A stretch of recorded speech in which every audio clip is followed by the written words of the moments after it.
Welcome back to the channel, I'm Austin, and with the meta shifting back towards snipers with all the TTK nerfs in Season 4, I thought it was time for the Swiss vs Kar98, discussing which one is the best sniper within Warzone. First I'm going to go over the stats to help you decide which weapon is the best for you to use, then I'll give you my opinion based on my extensive use of each gun, and finally I'm going to give you the best class setups at the end.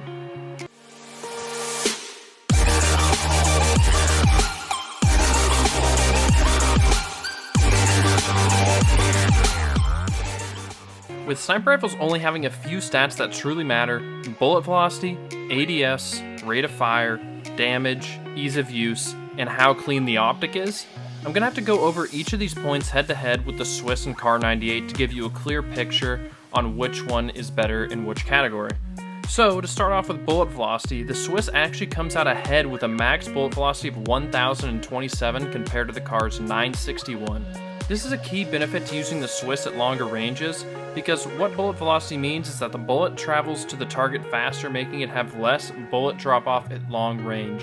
So all this does is make the Swiss easier to use. However, when we move over to the max ADS speed, the Kar actually is going to come out on top with a 350 millisecond ADS compared to 384 for the Swiss. This is going to make the Kar feel much nicer when used at closer ranges and is perfect for players who are good at quick scoping. Now if we take a look at the rate of fire of these weapons, they're basically identical, with the Kar coming out slightly ahead with a rate of fire of 42 to the Swiss's 41. And in my opinion, this isn't a big enough difference to really factor into determining which weapon you're going to choose to use. And one thing that is significantly different between these weapons is going to be their reload. With the Swiss, you have a mag that will reload all of your bullets at once, versus the Kar, where you have to reload each bullet individually. So if you want to reload your full clip, the Swiss is going to be way faster. However, if you just need to reload 1 or 2 bullets mid-fight, the Kar is going to be much more useful. This gives the Kar an advantage with closer range sniper engagements from about 50 meters and in. If we take a quick look at the damage, the Swiss is going to have a large advantage over the Kar's body shot damage. Of course, they're both one-shot kills to the head just like any other sniper, but the biggest difference is going to come to stomach damage, where the Swiss will knock someone with no plates and the Kar98 won't. So this is going to make the Swiss feel much better than the Kar when you're not hitting headshots, because it's going to feel like it packs a little bit bigger of a punch. Now let's take a look at the optics you're going to be using on these snipers. Both have very clean sights, but where they have a significant change is in their magnification, where the Swiss zooms in much more. There are pros and cons to this, and the extra zoom is going to help you significantly the farther and farther out you go into engagements. But what you may not notice on first glance is that your peripheral vision is reduced with the Swiss because of the magnification. This will be more of an issue up close, and the reason having a bigger FOV on PC is such an advantage over console players is because you have more on your screen, allowing you to see more. So having less peripheral is going to be a large con, because it's always beneficial to be able to see more things. Moving on over to idle sway, the Swiss is going to be significantly better than the Kar98 unless you add some attachments onto the Kar to reduce its idle sway. This makes the Swiss much easier to use because the optic isn't bouncing around as much when you aren't holding your breath. Now I've given you all the important stats and information for you to decide which sniper is better for you, but if you want to know my opinion on which sniper is the best, I'll tell you now. I personally prefer the Swiss because of its benefit in bullet velocity, damage, idle sway, and its optic having more magnification. However, these two snipers are going to be a preference-based kind of thing, because if you're super aggressive and confident in your sniping up close, meaning you can quickscope well, the Kar98 is going to be better because of its faster ADS, less zoom on the optic giving you more peripheral vision, and ability to reload 1 bullet quickly instead of a whole mag.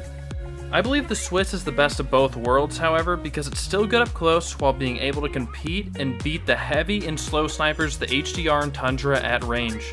I think the Swiss just has too many advantages over the Kar to pass up. Alright, I'm going to start by doing the Swiss class setup because this is the sniper I recommended. And what I'm going to be doing on this class build is getting the max bullet velocity, increasing the ADS while reducing the idle sway.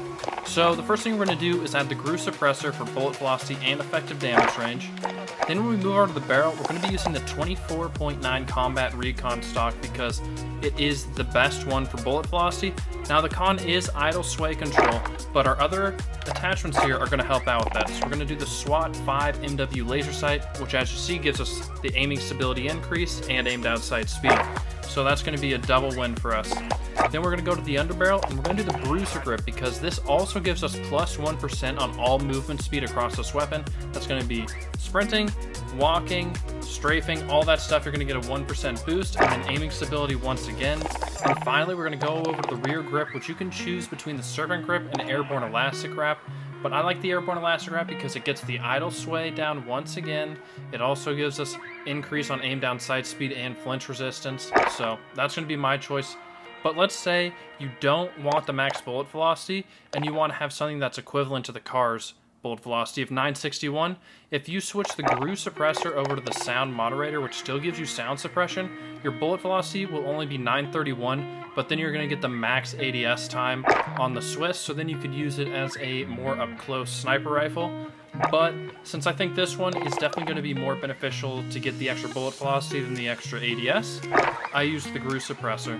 Alright, so now we're going to move on over to the Kar98 class setup in Warzone. I'm going to be making this thing max ADS, give it the max bullet velocity. We're going to be trying to make this the quick scoping weapon.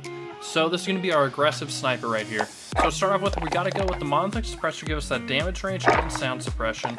From there, the barrel is the only thing that's going to increase bullet velocity, and the one that does that the most is going to be the Sengarden Custom, the longest one. The longest barrel, 27.6 inches. That's going to be our max bullet velocity, so now we're done with that. Now, the TAC laser is going to be really key to giving us a little bit more aiming stability and aim down sight speed, so that's going to be the perfect attachment. Then, since the Kar98 doesn't actually come with a scope, we have to actually throw on the sniper scope. And from there, what we're going to do is we're going to move on over to the stock, and this is where it gets a little interesting. So the max ADS one that I would recommend is going to be the F-Tac Sport Cone, and this is going to be your max ADS, max bullet velocity sniper rifle that's going to be good for up close.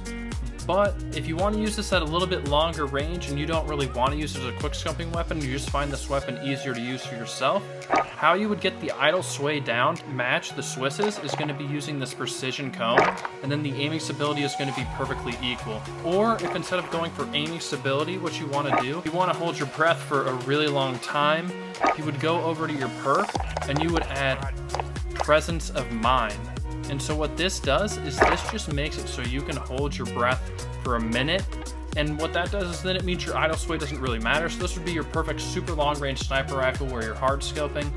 But my recommend for the Kar, because the Swiss just does the long range better, would be to go with the F-Tac Sport Cone. And then you have your short range Kar98 that's good for quick scoping and being aggressive. So maybe like the one where you quick scope, you get the hit marker, you switch over to your sub, and then you finish it off. I almost forgot on the Kar98, what you're going to want to do with your optic is to get rid of that arrow, and you're going to want to unlock one of these other reticles. I think this pinpoint one is probably the best one to give you the cleanest sights. It's going to be a lot more easy to be precise and aim with it, in my opinion. And now if you want to know what is the best gun to pair with your sniper rifle, I have a video comparing the two best sniper support weapons within Warzone. I'm going to have it linked up in the top right now. So if you want to know what to pair with this weapon so you have the full class setup, just head on over to that video now. Peace.